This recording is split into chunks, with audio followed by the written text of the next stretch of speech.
Hi, my name is Harris. I'm one of your podcast hosts. I'm also a lawyer at Treadstone Law. For most Canadians, buying, selling, or refinancing real estate, a lawyer is the last thing on their mind. That's unfortunate because lawyers play a vital role in the process. But what choices do Canadians have? Lawyers can be very expensive. Well, Treadstone Law offers resources to Canadians so they have access to the information they need. Whether you sign up for a live workshop or a mailing list, we cover topics to help you make informed decisions and avoid costly mistakes. It's advice you can start using today, and best of all, it's free. Visit treadstonelaw.ca/MAS offer or click the link below to get access right now. If you're looking to retain Treadstone Law, it's never been easier. Our entire process is online. From completing the retainer agreement to your signing appointment, everything is done from the comfort of your own home. We're your digital lawyers. The best part of it is that you don't pay anything when you're retaining our firm. Visit treadstonelaw.ca/MAS offer or click on the link below to retain us right now. Enjoy the podcast.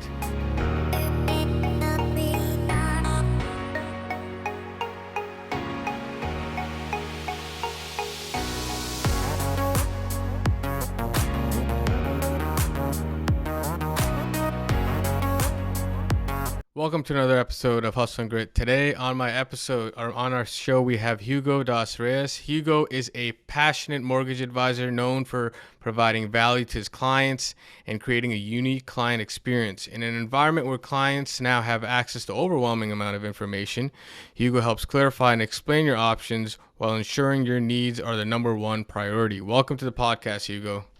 Thanks, man. Thanks, Harris. Thanks for having me. You know, Pleasure. I'm gonna dive in, and I know the answer because I'm looking at your profile, but I want my listeners to know. I want to get into how you got into mortgage brokering. Was this something that you knew since you were a little kid that you were going to be a mortgage broker? Was it something you fell into? How did you get into the industry? That's a good question. I think as a kid, we all had different ambitions. As a kid, I think I went through different motions where I wanted to be a veterinarian at one point, and wanted to be a doctor at one point, and then life happens. Your ambitions start to change, and I think what I really, really wanted above all else was to be in some sort of format where I had some control over my destiny, in the sense that some ability to create value for the world or for my local market, but also be able to be independently able to control my destiny and how I earn my income, how my career develops, and the opportunities that are available from that. I think that's what I really wanted, but I didn't really fall into the world of mortgage brokering probably until, I began my first couple of years working out of the bank. I went Mm. into university doing a finance economics major, and I loved that world. I love all the stuff that I was learning about. But I wasn't so excited about the corporate world of the bank. I wasn't excited about moving into the various roles of management and upper management and all these sort of things. And when I did start at the bank, my role initially was sort of an account manager role where you're given a portfolio of people. People are assigned to you, and they're there to do various things: investments, opening accounts, credit cards, mortgages. You kind of do a little bit of everyone. You might have a Mm-hmm. personal account manager as well, like a lot of our viewers. And that was kind of my role. And interacting with these people, you get intimate details about them and about their financials, obviously. And you start to kind of see a pattern. And my pattern was, the people that I saw that did the very, very best, I think fell into three categories. They were either professionals in the sense that they were, maybe lawyers, doctors, engineers, some sort of role that typically demands a very high salary. And I was like, man, that ship has sailed. I'm not going back to school for another like 4 or 6 years, so not an option for me. The second one was self-employed individuals, so people who had or were setting up businesses.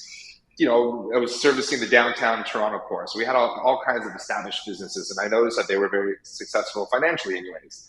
And I was like, you know what? I don't really know what that looks like for me at this moment. I was still relatively young. So that was kind of like not really an option.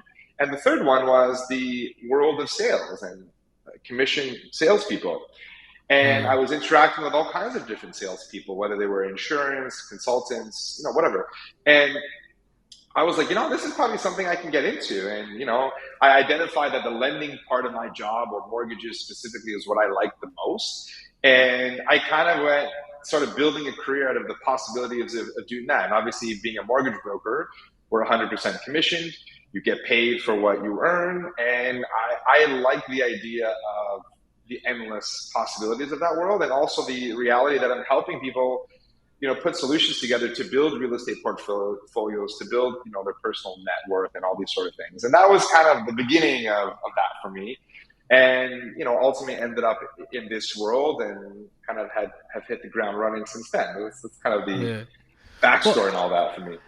I mean, how did you go from, I guess, and this is kind of what I always love asking people, especially in your situation, because you're really successful at not just one, at a few banks, bulge bracket, the best banks that Canada has.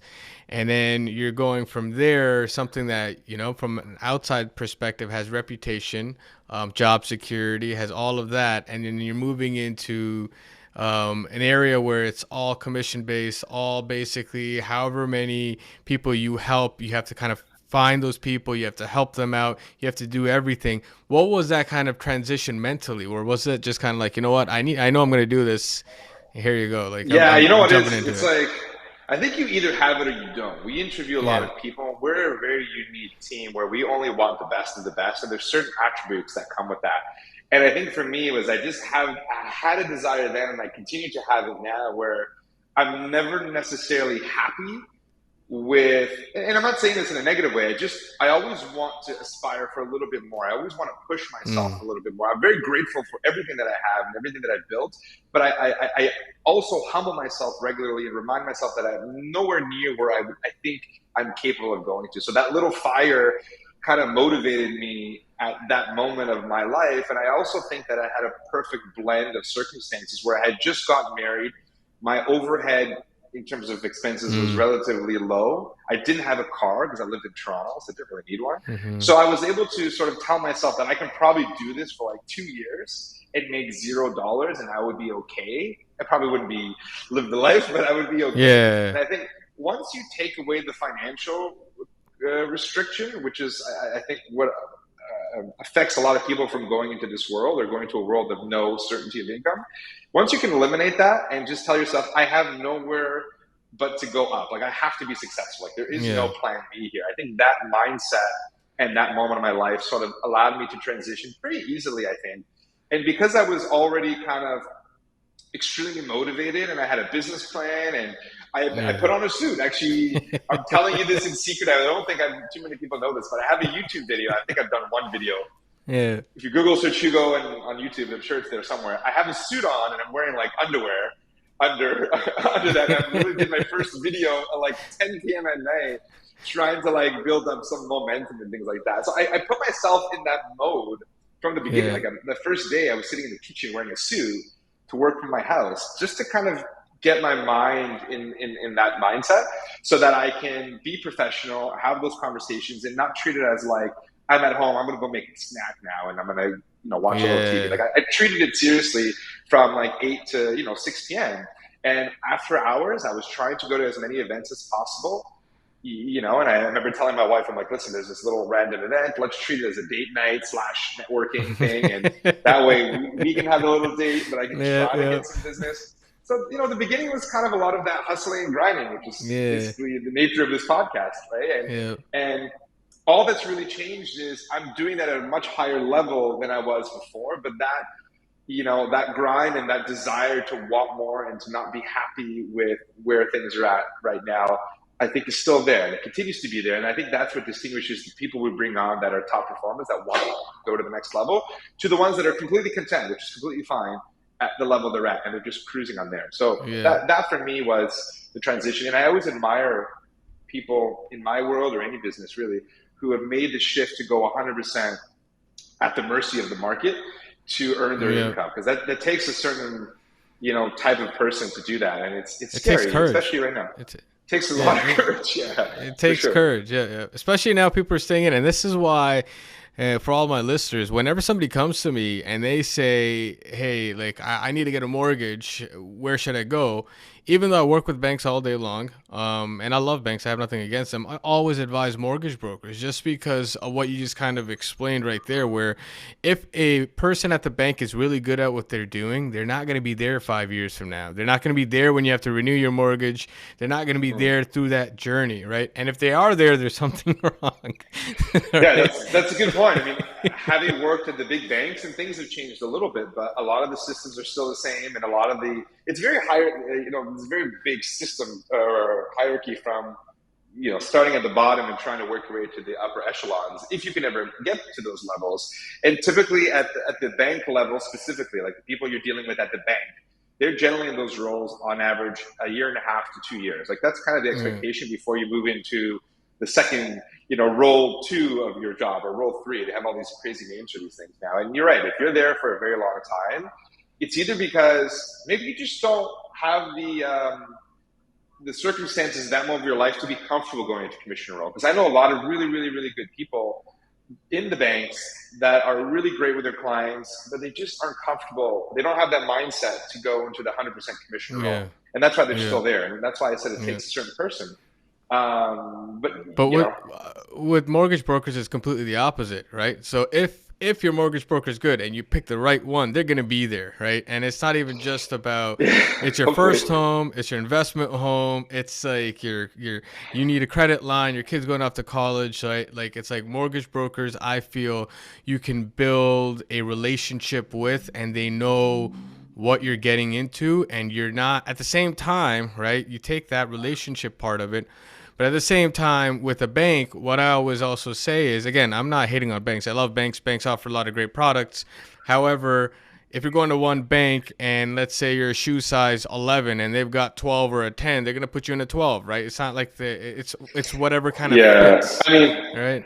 it's the way I like to say it, and I agree with you. We a lot of our product offerings are banks, like our bank solutions, right? So we have nothing but respect for all the banks and lenders we work with. But selfishly, to plug in the broker world, is, it's like you can come to a mortgage broker and have a very objective advisor who's going to give you various options. And it might not be the green bank or the blue or the pink bank because there's various options, and everyone's life cycle changes. There's a lot of clients that start off in a salary role that are able to easily access traditional bank lending, and now they want to be self-employed, and their needs are very different, and their bank is not able to fill that sort of gap for them, and we have solutions for them. And now that business is mature, and we can take them back to the normal banks. Like, I think that long-term relationship is where I see massive value in what we can do for our clients. And the objective advice, I think, is extremely important, because I don't care if you want to go to the pink or the purple bank. You tell me what is important to you, and I'm going to try and understand what's going to happen in the next couple of years as best as possible to make sure that the solution makes sense.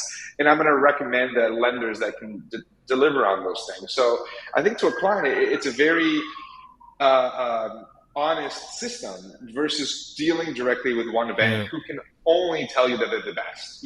I would be surprised if your bank is saying, listen, Paris, I think you should go across the street because I actually don't think I can give you a better rate than those guys. Like, that's not how it works. The banks have created a system where it's all based on sort of points. Harris, if you can do this credit card and you add insurance to that, and if you do this multiple bank accounts and this thing here, you're going to get all these credits. So when you enter that banking environment, they're trying to get their hands around you with as many products as possible so that they can anchor you there so you don't go somewhere else. And that's the model that is very profitable for the banks, is all these sub products, which is why every time you go there or every time you turn on your email, it's like you've been pre-approved for this or for whatever, right?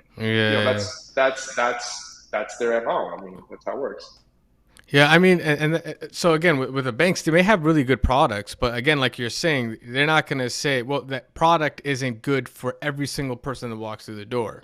Whereas I just love what you just said, where you graduate from one bank to another, where, for example, if I am self-employed, do I really want to show more income to get into a bank whose logo I recognize? A lot of people don't understand that. That's a great example.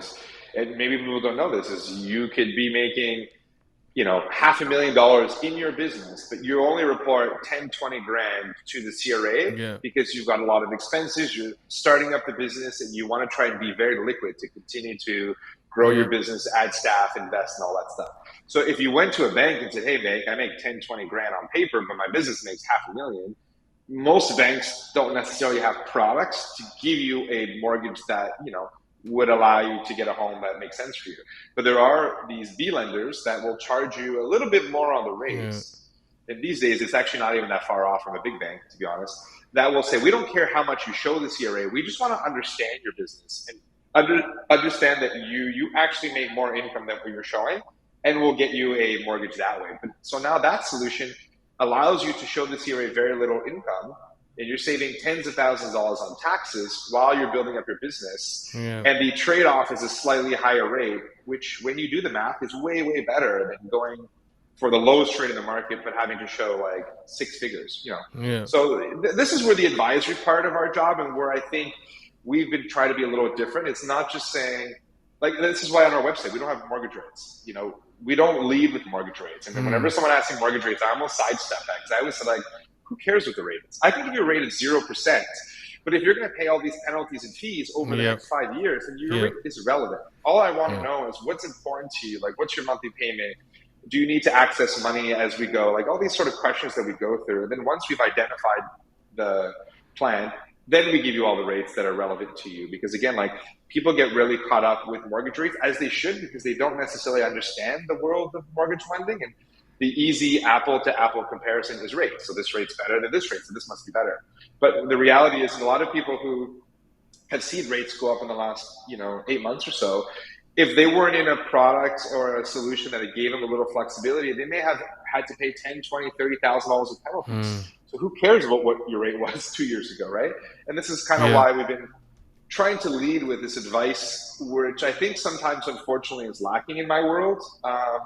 And we've been really pushing as ambassadors of our industry and saying, hey guys, listen, unfortunately, specifically in Ontario, because we are a national team, we have operations in BC and in Alberta and Saskatchewan. But in Ontario, unfortunately, the idea of a mortgage broker is like, sometimes can be perceived as like the shadow person who's going to give you a private mortgage and doesn't need any documents. When you see these commercials, I won't mention it, and then, for like 24-hour mortgage cowboy or whatever, right? It doesn't necessarily help. But I think, for the good brokers out there, they are amazing advisors and partners to people, specifically now when the interest rate environment is so uncertain. And I think that they can offer a much better value than walking into a bank. Because I'm not trying to sell you a credit card or all these other things. I actually don't care. I'm happy to give you advice and some insight, but all I want to do is give you a proper financing plan. So I think it's a more honest system that way. Yeah, I mean, and I 100%, like, I advocate the same thing where people are like, oh my God, rates. It's like nobody wants to give you the highest rate, right? Like, especially mortgage brokers, you're not necessarily packaging the loan yourself. You're giving other institutions products and offering them to the client. But looking at the entire process and looking at what your realistic rate is, there's a rate that you have that you're going to be paying. Then if you include all the penalties, it's completely different. And we've seen as a law firm discharges, I mean, $30,000, $40,000 is a normal discharge penalty. We've seen them as far as high as $80,000 to $100,000, where it's like, well, now what's your rate? You went for the lowest rate before. Had you kind of taken the opportunity and talked to somebody and trusted them that rate is not everything, you're actually buying an option, if for lack of better words, for whatever. Little insurance premium. Yeah. And that saves you money. You need to you have to look at not just what you're paying out of pocket, but what builds wealth over the long run. So I just want to then, I guess, change gears a little bit and ask you what it's like to kind of work with Vine. Like, if I want to work with you, if any of my listeners want to reach out, by the way, if they do, we're going to have Hugo's contact information on the side of below, depending on where you're listening from. But if we do, what's kind of the process? Like, is it like, are you completely remote? Are you, do you have an office? You step in? Like, what's kind of the entire process? Yeah, I mean, we're a national team. So the great thing about Vine Group is that, we have our network literally across the country. from Toronto all the way across to Vancouver and be in British Columbia. And we don't just say that we have national presence. We physically have offices and people in all these markets. So when my clients are saying, hey, man, market's down, but this is an amazing opportunity, I like to buy in Alberta, for example, which has actually been seeing some really good growth. Perfect. I'm going to connect you with our local team out there. We have some local realtors out there and local individuals that can help you take care of that. So, we are a national team. So I think that there's some real value with that. But in terms of a typical process, every agent has a different process within our team. I find that most people prefer the remote call. So a lot of my calls are just like this. If I'm meeting you for the first time, you're having just a straight phone call or a video chat. I would say 99% of my business has been like that for the last little while. That could just be my personal demographic. A lot of these individuals are professionals, business owners, executives, and they don't necessarily want to, let's go into the office, sit down, have a coffee, and that becomes a 1 hour plus meeting between all the traveling and everything else, right? So a lot of them are just like quick 15 to 30 minute entry-level introductory chat. And that first chat for me is just to understand, Harris, like, what do you want? Like, what are you looking to do? What are your goals? I'm going to go through a bit of a checklist of typical questions to understand you, your situation, and what you're trying to do. And in that moment, to manage your time and your expectations, I'm going to try and give you an idea as to what I think I can deliver for you based on what you've told me at that moment. And give you some ideas as to what I think is out there, just to kind of paint a picture so that you at least have an understanding of what we're potentially working towards. If you like some of those ideas, then normally we would, go through a typical intake process where I would plug you into the technology that we've created. We've noticed that a lot of the technology that exists in our world is not satisfactory. So we've actually built and have continued to develop technology to, manage document flows, to make it easier for the clients to give us information in a secure way. So clients will send us all that info. And I think where we're different is we're doing a very comprehensive review with our clients, which is a little unusual. And for anyone who's used a different broker, sometimes they don't fully understand the rationale. Because a lot of brokerages, they just want you to give them as little as possible documents so that they can just send over an approval from the bank.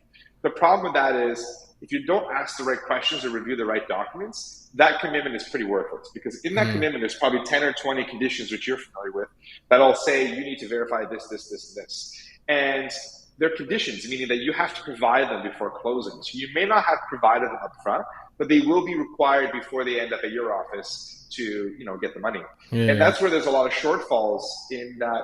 A lot of clients are like, hey, but I gave you my pay stub and my letter of employment. Why is this approval no longer valid? And it could be because maybe the down payment came from a place that the bank doesn't accept, or your broker didn't ask you that question. So that's where we're a little different, is we say we want 100% of the documents that we need for our lender partners up front, so that I can make sure that I fully understand everything that's going on, but more importantly, identify opportunities that maybe you didn't even know about and show them to you, and then connect you with the right lender to make sure we have the right solution. So that when you're ready to move forward with a purchase, that approval is like 95% completed. You just need to sign it and we're good to go. So there isn't going to be any of these last minute surprises. And I think that's where we're very different, in that we do a lot of the work up front, which, for a lot of clients, they're not too excited about that. But it allows us, again, to identify all the pitfalls and issues up front, so that I'm not telling you the day before that we're no longer able to do that. And I'm sure, Harris, you probably have a lot of clients coming to you at the last minute saying, my deal fell apart, I need to go private, or something like that. I'm sure that happens pretty regularly. I mean, it happens because it's exactly what you're saying, where there's a lot of people who, whether it's bad advice or they'll go online and they'll say, hey, there's a calculator here and I'm going to put in my income and it spits out a number, and now I'm going to go buy a house for that amount. And they don't really realize every dollar is not equal when you're going to get a mortgage. It really depends on how you got that dollar, where it came from. And I don't know the specifics. You'd obviously know better, but then when they go in and they realize, hey, I thought I could afford this amount and you can't, then you are moving into alternative lending, which is not something that you could have easily avoided had you kind of done your work ahead of time and kind of figured out what was a more realistic number. Because a lot of stuff, especially online, it's meant to be sensational. It's meant to, like, give you the highest Yeah. number. You're like, oh my God, I could make this much and pay this much, and it's going to be amazing. So it kind of draws people in, as a result of just giving you this exactly what you want, exactly what you're kind of looking for. And I'm not saying that those numbers are wrong, but those numbers are for a very, very ideal situation or a very fine-tuned scenario, and everybody's scenario is different. Which is why, That's I a mean, I good always point. say go reach out to a broker. Yeah. That's a good point. So the analogy I use is like it's like Boxing Day, where you go to a mall and they've got like this one shirt that's like, or this sign that says like 80% off certain Yeah. items, and those certain Yeah. items are like in the back of the store and nobody wants them.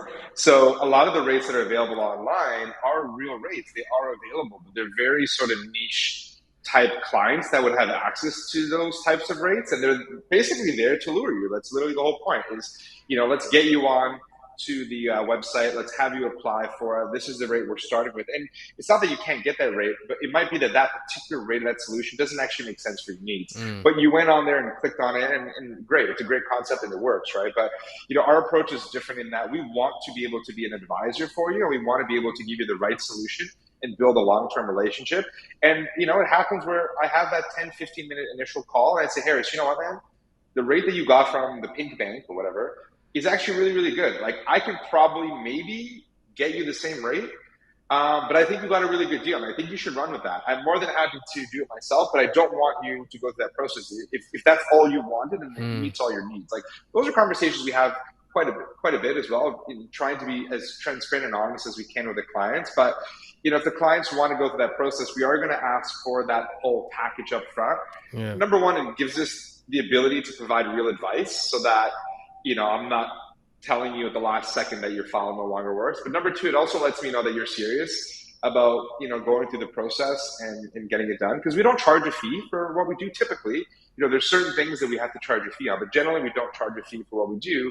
So it helps us identify that this client is serious, and we're giving you some advice. And sometimes these particular situations don't move forward, which is fine, but we've given them the right advice from that. We're pretty particular in making sure that we're offering as best advice as we can to our clients. So this is why our process is a little different there. But once we provide them that solution, or various solutions, we then sort of hold their hand or quarterback that solution all the way to the finish line. So we help them in the journey of, let's sign these particular documents, let's make sure we get the appraisal done, let's make sure that we've sent the information to your lawyer, let's make sure that on the day of closing everything is good. So we kind of make sure that we quarterback them through the whole thing, because right now it's a little bit scary for first-time buyers, just for anyone. Yep. They're just trying to figure out where the rate's going to stop and how much can I afford, and all these sort of questions. So we have been a little bit more attentive at holding clients' hands to make sure that everything is good. And the clients that are existing clients of ours, it's great that we have that long-term relationship, because they can bring this up and say, hey, Hugo, 2 years ago we did a mortgage, what's going on? And I can easily pull up their notes, figure out what their goals were and their objectives, and try to relay that back to them with the plan that we put in place, and either leave it as is or make tweaks to it, because I know them now and I've built that profile with them. And I think that's also huge value in giving them comfort in times like now. Yeah, no, definitely. And speaking of which, I just want to, I guess, change topics a little bit, because times right now are very difficult. Not difficult, I would say they're different from a year ago.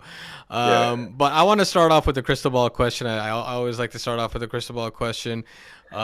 We've got, I think, 4 or 5 rate hikes behind us already. Six? I think it's 6. I think I'm losing track.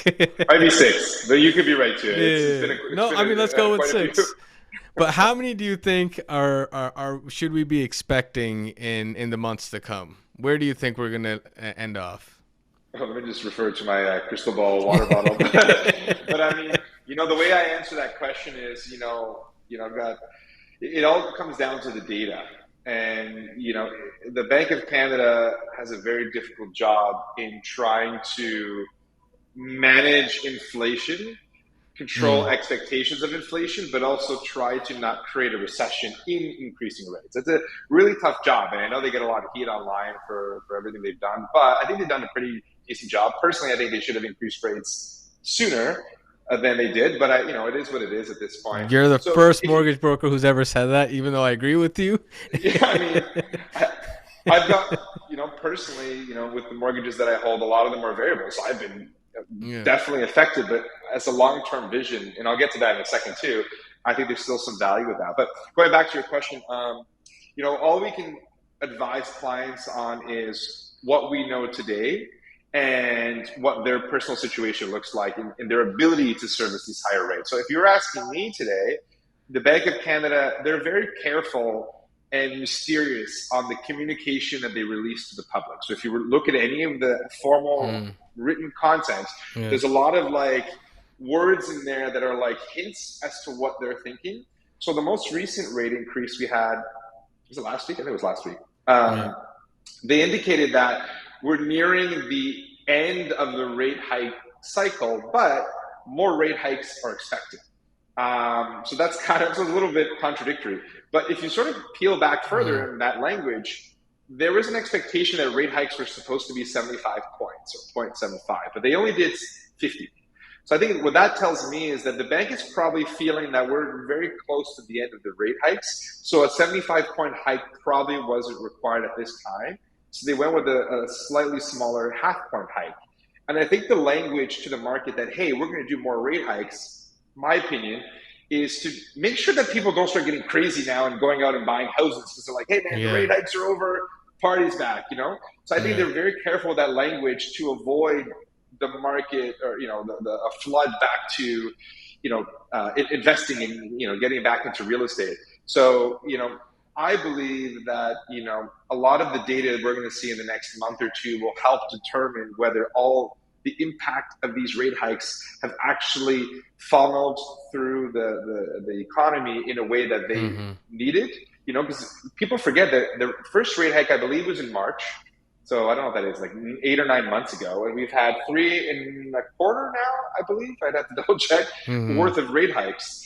And that's not a very long time. It just has felt like a long time because, so much has happened with how much these rates have increased.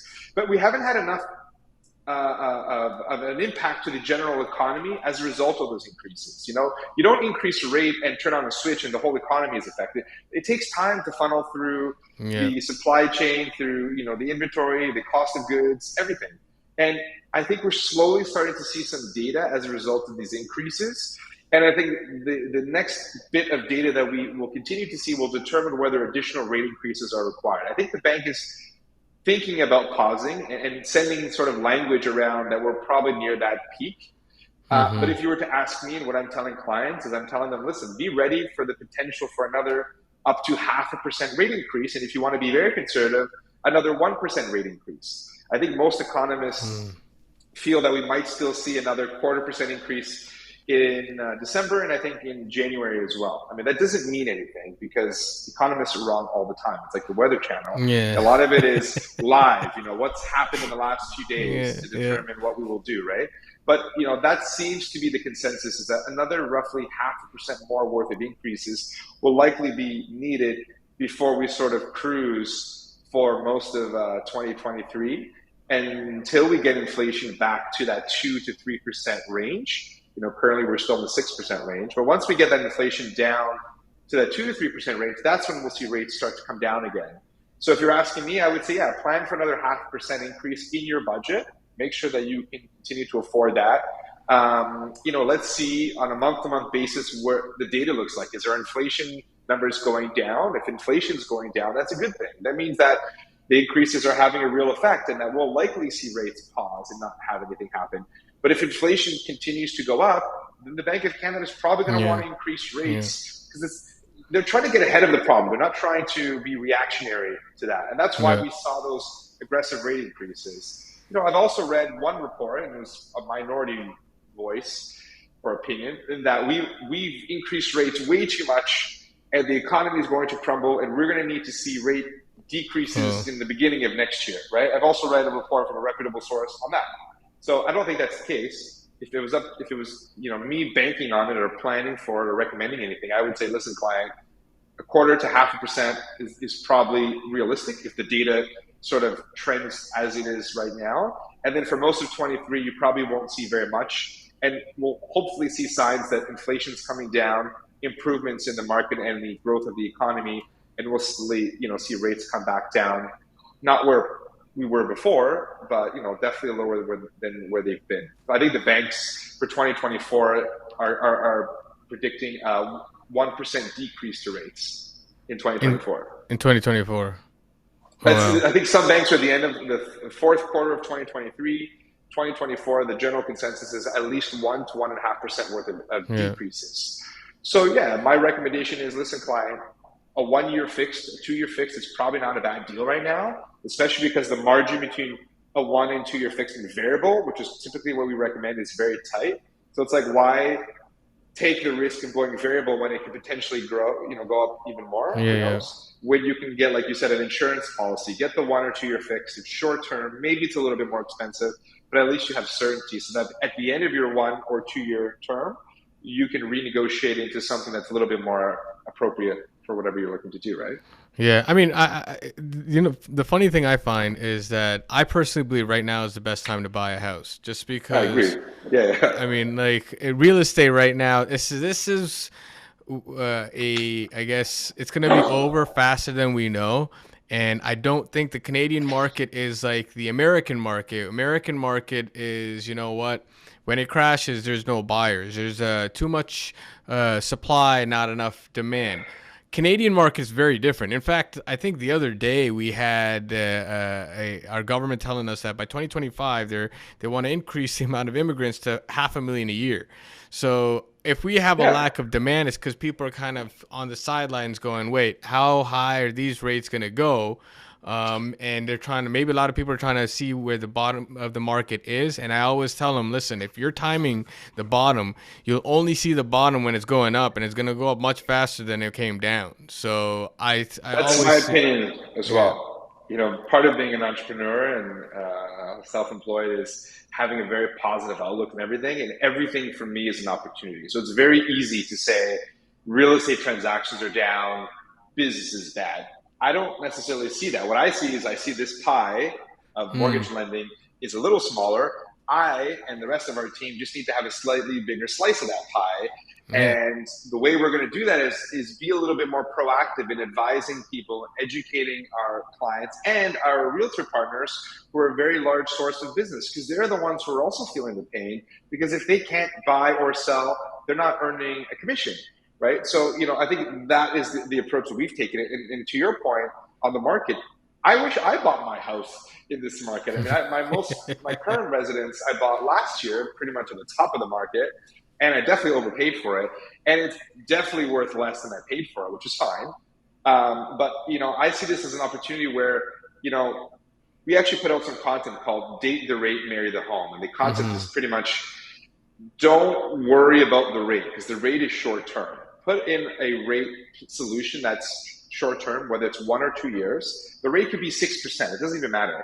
If you're rating 6% today and the house that you're buying is $1 million, whereas that exact same house was going to be $1.3 million in January, the rate was 2%. That amount of interest cost is nowhere near as much as the purchase price savings that you're getting on that home. Because the average market is down 10, 15, 20, 30%, depending on where you live. Let's call it 20%. 20% on $1 million is $200,000. That's a lot of money. You're not paying $200,000 of interest in 1 year. So I think people have to stop focusing so much on the rate and look at the actual monthly payment. Because we've done this exercise quite a bit. It's actually on our website in a newsletter we released, where if you look at the exact same property in January and today, using rates from January and rates today, in many cases, the monthly payments are actually very similar. Sometimes they're a little cheaper today because of how much cheaper that purchase price is. So it's a great opportunity to get into the market, whether you're buying to live or to invest. Put a short-term plan in place, because when the economic cycle goes back to growth mode, which could be 2023 or 2024, you're going to be able to ride that equity appreciation and be in an environment where rates are now lower. And you're right, the government is flooding, the borders with immigration, trying to get a lot more people here. And I think the number was like 440 or something like that. I don't remember the last number that they put out. And specifically in Ontario, in southern Ontario, there isn't enough housing being built. So that demand, like you were comparing to the US, is very different here. There's way more demand for housing than there is in the States. So housing is always going to see long-term appreciation. And right now, yeah, it's a dip and it's a little scary, but these are the times to, take advantage and see the positive. Your house, you're not day trading, right? So like you're not planning on selling your house in a month or two or whatever. If you are, I mean, unless you're flipping, you lose, yeah. But, it's high risk. Yeah, for most people, like you're in your house for 5-10 years, I'm hoping 5-10-15 years, whatever it is, it's gonna be up. So, and this is the one time where, like, I mean, that analysis that you did is awesome, just because if interest rates go up, if you buy a house for more, you're always going to owe the principal. You're always going to owe that amount, right? Whereas if the interest rates are really high and you've now paid a smaller amount, interest rates could come down and all of a sudden you're paying less and you have more upside potential. So 100% agree. Now, I mean, you've given me and my listeners, hopefully, a lot of good information today, and I really appreciate you coming on. Again, if anyone wants to reach out to Hugo, I'm going to have his contact information either on the side or below, depending on where you're listening from. Any last words, Hugo? You know what? I would say to anyone, we're all in this together. As scary as it can be, whether you're buying real estate, whether you're self-employed, whether you have a job and you're worried about it, let's kind of all look at the bright side here, because I think we just came out of COVID, which in my opinion was a lot more scarier than what we're dealing with now. And I think we have to have a positive outlook. Look at any opportunities in your life, in your business, and in what you do to make the most of what we're happening. Because there's a lot of people right now that are going to completely change their life and potentially make a lot of money for the world that we're in. And you have to take a positive approach to what we're in and not take a negative approach. And I think that's how you're always going to grow and succeed in life. That's just my opinion. So look at the glass half full in everything that you're doing. That's some awesome advice. Thanks for coming on. Thank you, man. Appreciate it. Thanks for the chat.